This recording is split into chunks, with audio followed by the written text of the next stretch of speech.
গত সোমবার এসএসসি নিয়োগ দুর্নীতি মামলায় রায় দিয়েছে কলকাতা হাইকোর্ট। 2016 সালের সম্পূর্ণ প্যানেল বাতিলের নির্দেশ দিয়েছে আদালত। ইতিমধ্যেই এই নিয়েই সুপ্রিম কোর্টের দ্বারস্থ হয়েছিল এসএসসি। সোমবার সেই মামলার শুনানি ছিল শীর্ষ আদালতে, আর সেদিনই উদ্ধার হলো শিক্ষকের ঝুলন্ত দেহ। প্রয়াত শিক্ষকের নাম বীরেন্দ্রনাথ সোরেন। বাঁকুড়ার সিমলাপালের উপরশোল নিবাসী এই শিক্ষক ভূতশহর হাই স্কুলের শিক্ষকতা করতেন। আজ সকালে বাড়ির কাছের একটি আম গাছ থেকে তার ঝুলন্ত দেহ উদ্ধার করা হয়। বীরেন্দ্রনাথের পরিবারের লোকজনের কথায় 2016 সালের প্যানেলে চাকরি পেয়েছিলেন তিনি। 2019 সালে চাকরিতে যোগদান করেন। এসএসসি মামলায় হাইকোর্টের রায়দানের পর বীরেন্দ্রনাথ মানসিকভাবেই ভেঙে পড়েছিলেন বলে দাবি করেন তার পরিবারের সদস্যরা। তাদের অনুমান, আতঙ্ক থেকেই হয়তো আত্মহননের পথ বেছে নেন তিনি। প্রয়াত শিক্ষকের স্ত্রী মানকু হাঁসদা এই প্রসঙ্গে বলেন, ওর চাকরি চলে গিয়েছিল কি না আমি বলতে পারবো না, কারণ ওর বাড়িতে কোনো আলোচনা করতো না। তবে হাইকোর্টের রায় শোনার পর চুপচাপ হয়ে গিয়েছিলেন। উনিও 2016 সালের প্যানেলে চাকরি পেয়ে 2019 সালে যোগদান করেছিলেন।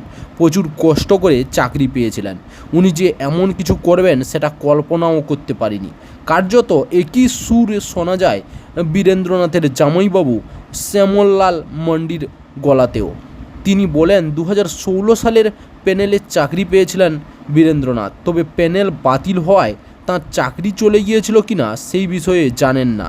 তবে আদালতের রায় ঘোষণার পরেই অবসাদে ডুবে গিয়েছিলেন।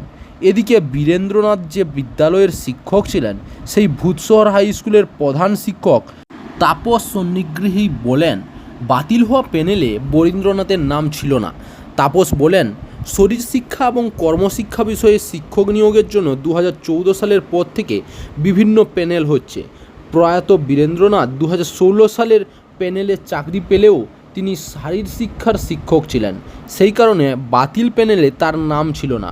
ভূতশহর হাই স্কুলের প্রধান শিক্ষক বলেন, 22 তারিখ হাইকোর্ট রায় দিয়েছে, আর সেদিনই গরমের ছুটিও পড়ে গিয়েছে, তাই এই বিষয়ে তিনি আর কিছু বলতে পারবেন না। এদিকে স্বামীকে হারিয়ে কার্যত চোখে অন্ধকার দেখছেন বীরেন্দ্রনাথের স্ত্রী মানকু।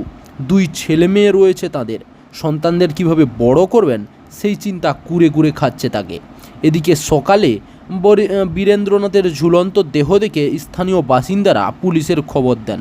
তার মৃতদেহ উদ্ধার করে নিয়ে যায় বাঁকুড়া সম্মিলনী মেডিকেল কলেজ হাসপাতালে। প্রয়াত শিক্ষকের ময়নাতদন্ত করা হবে। ইতিমধ্যেই তদন্ত শুরু করেছে পুলিশ। চাকরির খবর থেকে শুরু করে নিয়োগের খবর থেকে শুরু করে ঝড় ঝঞ্ঝা, দেশ বিদেশ, রাজ্য, জেলা এবং আপনার শহরের খবর একটা চ্যানেল আমাদের newsbangla.com-এ সবার আগে আপনারা পেয়ে যাবেন। তাই চ্যানেলটাকে অতি অবশ্যই সাবস্ক্রাইব করে পাশ থেকে বেল আইকনটা ক্লিক করে অল নোটিফিকেশন অন করে রাখুন। জয় হিন্দ, জয় ভারত।